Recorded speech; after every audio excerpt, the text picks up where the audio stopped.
And typically, after a storm comes through, it feels pretty good. But that storm didn't come through our area. Thankfully, it stayed offshore.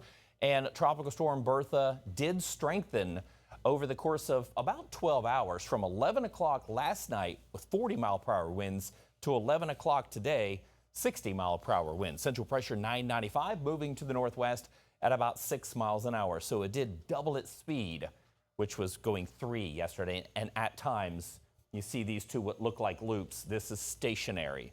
So there was a couple of times that it wasn't moving at all. You see the wind shear on that storm. Here's your spaghetti models. Pretty good grouping there that it's going to be south of New Orleans, but brushing the coast there. And look at that, moving right towards Texas. So you see around the Houston or maybe down to the south. Some have it curving to the north, and this steering here is due to high pressure sliding its way towards the east. These forecast models think it pushes east quicker, which is why that turn. Here's your official forecast from the National Hurricane Center.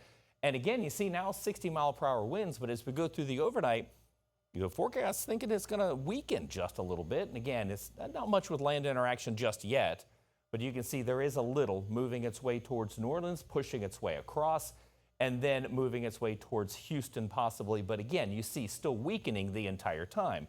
One of the reasons why, really the main reason why it hasn't gotten too much stronger is because this really picked up today. This is your wind shear.